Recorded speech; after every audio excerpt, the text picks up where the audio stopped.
senseless, barbaric murder of 3 young girls in Southport is a devastating moment in our history. No words come anywhere close to expressing the brutality and horror in this case. Every parent in Britain will have had the same thought. It could have been anywhere. It could have been our children. But it was Southport. It was Bibi, 6 years old, Elsie, 7, Alice, 9.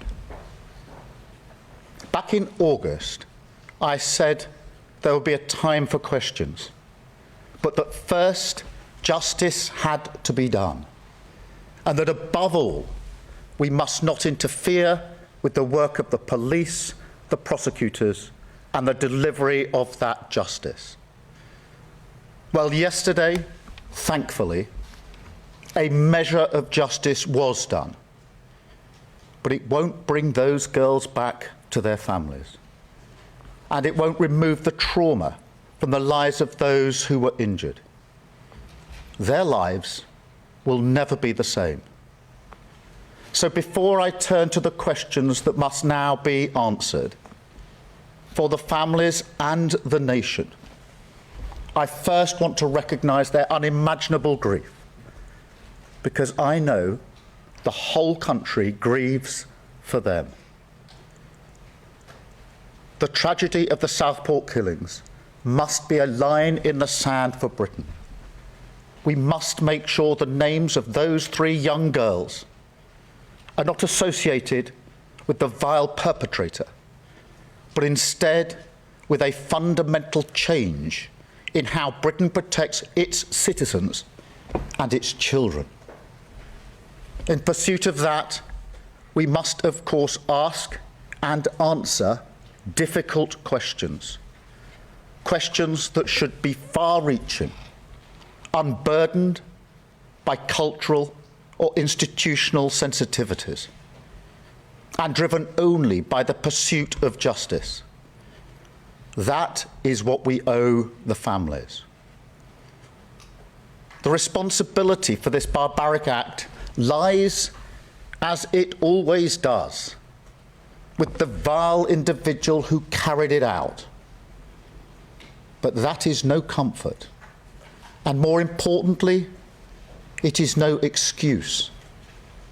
And so, as part of the inquiry launched by the Home Secretary yesterday, I will not let any institution of the state deflect from their failure. Failure which, in this case, frankly, leaps off the page. For example, the perpetrator was referred to the PREVENT programme on 3 separate occasions. In 2019, once, and in 2021, twice. Yet on each of these occasions, a judgment was made that he did not meet the threshold for intervention, a judgment that was clearly wrong and which failed those families. And I acknowledge that here today. Throughout this case, to this point, we have only been focused on justice. If this trial had collapsed because I or anyone else had revealed crucial details while the police were investigating, while the case was being built, while we were awaiting a verdict, then the vile individual who committed these crimes would have walked away a free man. The prospect of justice destroyed for the victims and their families. I would never do that, and nobody would ever forgive me if I had. That is why the law of this country forbade me or anyone else from disclosing details sooner. Nonetheless, it is now time for those questions. And the first of those is whether this was a terrorist attack. The blunt truth here is that this case is a sign. Britain now faces a new threat. Terrorism has changed. In the past, the predominant threat was highly organised groups with clear political intent, groups like Al-Qaeda. That threat, of course, remains.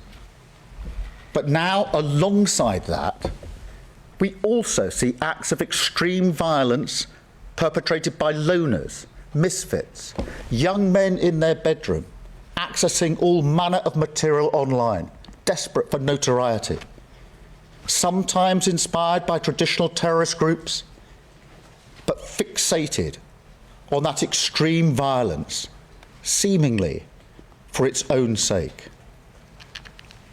Now, it may well be that people like this are harder to spot, but we can't shrug our shoulders and accept that. We can't have a national security system that fails to tackle people who are a danger to our values, our security, our children. We have to be ready to face every threat. And when I look through the details of this case, the extreme nature of the violence, the meticulous plan to attack young children in a place of joy and safety, violence clearly intended to terrorise, then I understand why people wonder what the word terrorism means.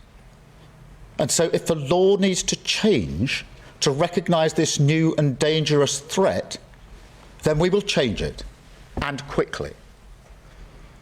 And we will also review our entire counter-extremist system to make sure we have what we need to defeat it. Now, that work is already underway. I've tasked Sir David Anderson Casey, the new independent Prevent Commissioner, to hold this system to account, to shine a light into its darkest corners, so the British people can have confidence that action will follow words. But I have to say, to face up to this new threat, there are also bigger questions. Questions such as how we protect our children from the tidal wave of violence freely available online. Because you can't tell me that the material this individual viewed before committing these murders should be accessible on mainstream social media platforms, that with just a few clicks, people can watch video after horrific video, videos that in some cases are never taken down. No, that cannot be right. But it's not just the nightmares of the online world, because when you wake from a nightmare, the first thing you do is reassure yourself with reality. But for far too many people, the state of our society no longer does that.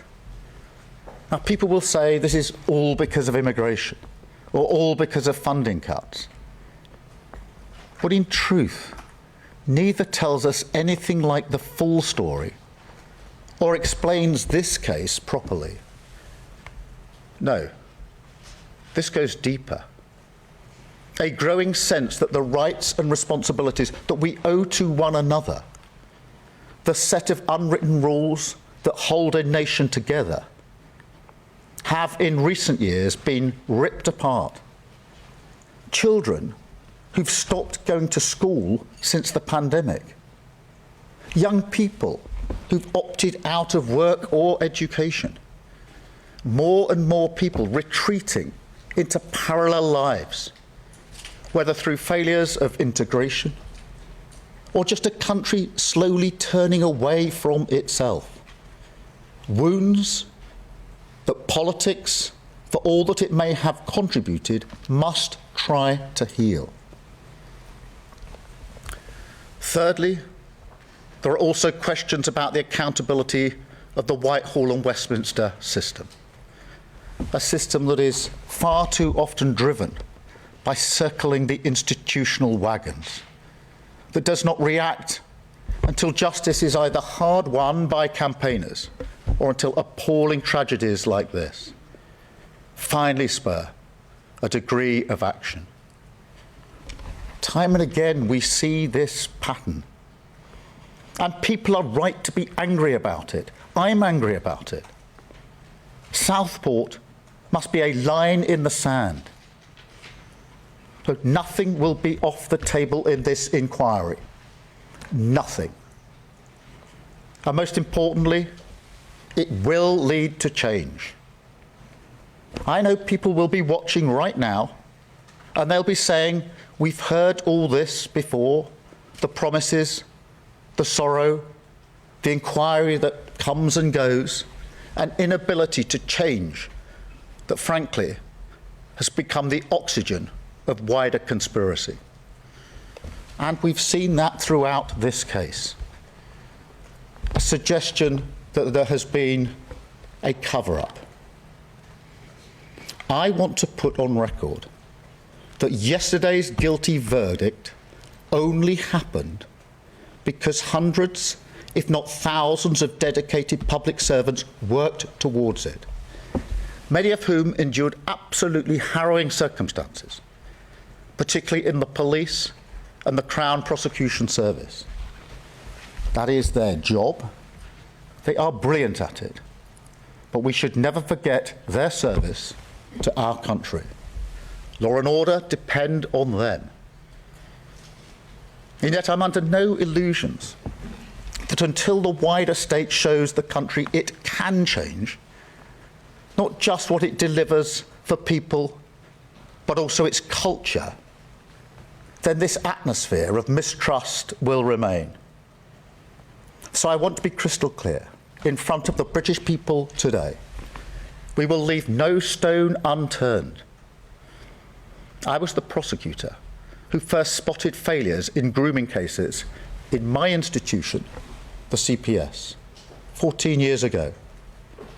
And I was the prosecutor who first did something about it by bringing the rape gangs in Rochdale to justice. And so my approach as Prime Minister will be no different. If any shortcomings are now holding back the ability of this country to keep its citizens and its children safe, I will find them and I will root them out. Because when it comes to justice, the failure to be transparent is not only disgraceful on its own terms, it is also the enemy of strong communities. It spreads suspicion more widely and allows division to win. I remember when this happened, in those dark days of the summer. And I remember that, like now, the whole country grieved for Southport. But I also remember how it was profoundly moved by their example. Because even as that community faced an unimaginable evil, even as they had to endure mindless violence, bricks and bottles thrown at their community, their businesses, their mosque, police officers attacked, including those who were on the scene responding to this vile murder. Even despite all of that, they chose to come together. They chose to pick up the pieces of their lives. They chose to rebuild, brick by brick, side by side. Strangers no longer strangers, a community. This country has no shortage of empathy for the people of Southport. I know that. But in the face of such darkness and tragedy, what we really should do is follow their example. That is what we need to face this new threat. But also something more. Because national renewal isn't just about public services or the economy. It's about turning us back towards ourselves, giving people confidence in a shared future, so people can once again see the strength and power in themselves and in this nation. But that can only begin today, by holding up the mirror and facing what we see. So wherever this inquiry goes, we will follow it.